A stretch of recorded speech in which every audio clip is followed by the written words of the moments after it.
Okay, here we are at 5:26 p.m. Standard Time, which means it's dark, or almost dark outside like it's supposed to be. Okay, or real time. Now they're saying 40th anniversary since 1975. Well, it's the 41st anniversary now. They still have some of the old labels. Yeah, I know some of it has been drunk. My father put this on tight. Like real tight. Alright. Well, he made sure it wasn't gonna... I'm gonna drink this whole jug tonight. Now he made sure it wasn't gonna get air in it. Alright. What do we know about this? He stopped drinking, he says in 2002. I say it was January 2003. Whatever the case, doesn't matter, around the same time. Age 58. He had drank for decades, mostly beer, and he said it just started making him feel really sick, and so he just gave it up. And then he bought some of this and said, I guess I like this wine.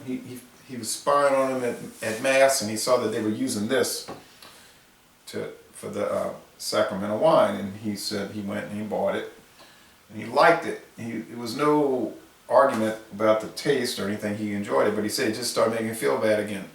Kind of like, he said, you can have it. He told me, you can have it. I'm not getting back into it. I said, okay, I'll take it. So he's drank about 10% of it, 15% of it. I'll do the rest. This is a huge jug. Right. 4-liter jug. Serve chilled. Well, it's not chilled. And I don't know, I got all this beer in the fridge. Where am I going to put this? Grape wine with natural flavors. What? Okay, 8% alcohol by volume. Now it's saying Carlo Rossi Vineyards 1999. Maybe that's when this variety came out.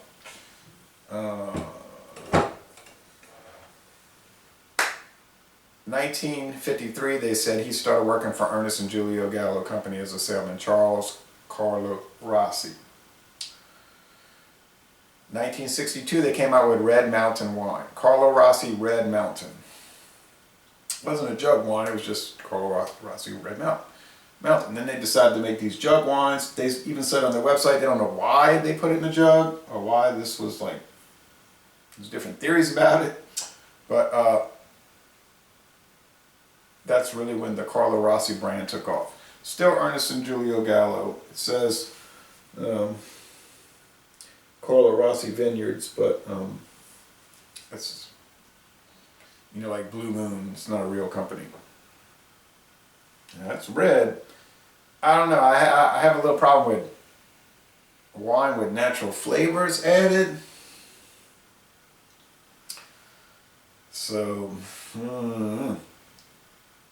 not the kind of thing I would typically buy. He bought it. Are they using this in Mass with the flavors that I don't know.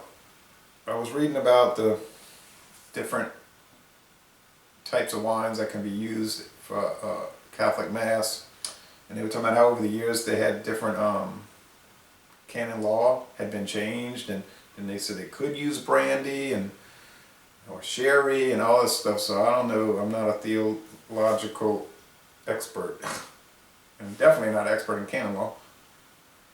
All right. Well, anyway, let's see what it's like. The only one I've ever had from Carlo Rossi was the Merlot, and it did not say anything about natural flavor added.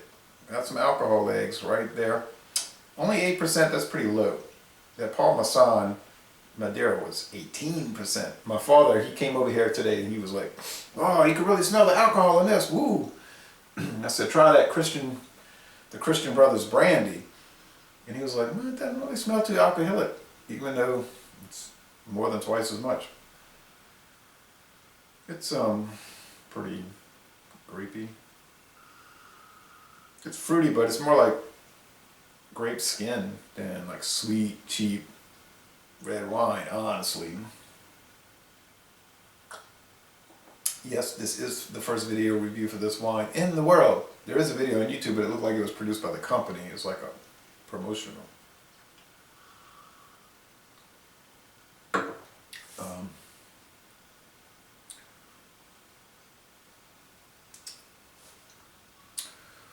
It's sweet.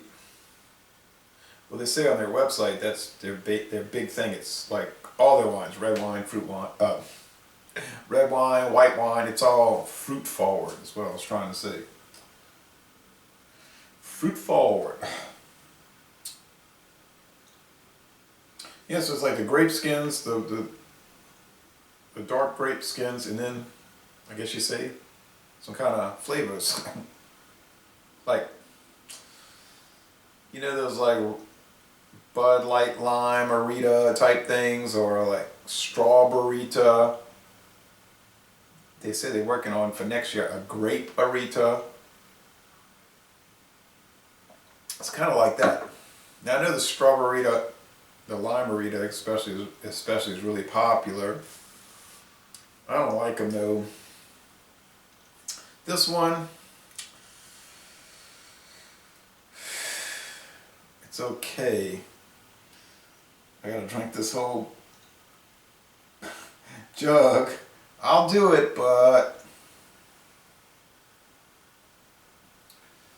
chilled, is it gonna really be better chilled? They're recommending it to be served chilled. I don't think it's really better chilled. Most wine I have chilled, I don't really find it's better. It's cold. But what do you know about wine? About what you're seeing in these videos. That's about what I know. Which some people are going to say, oh well, who cares? He's trying it, he's drinking it. And other people would roll their eyes and say, ugh, it's so base. But they're saying unpretentious wine. That's what they're doing.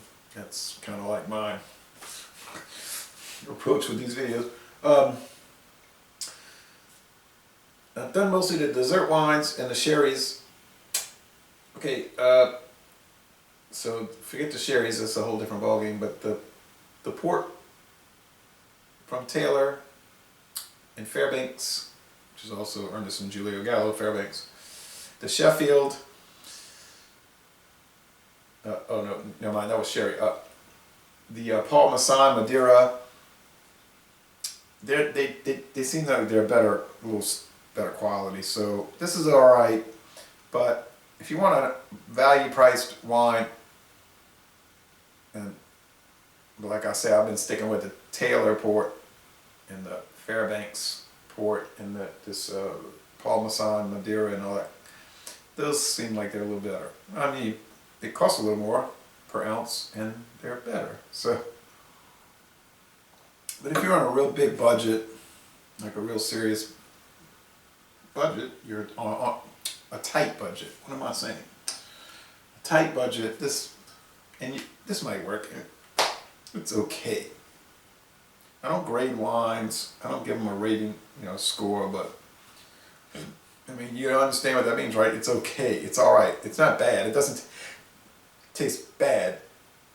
It's just not something I would ever want to drink. But now, looks like I'm going to be. Thank you for watching this video production.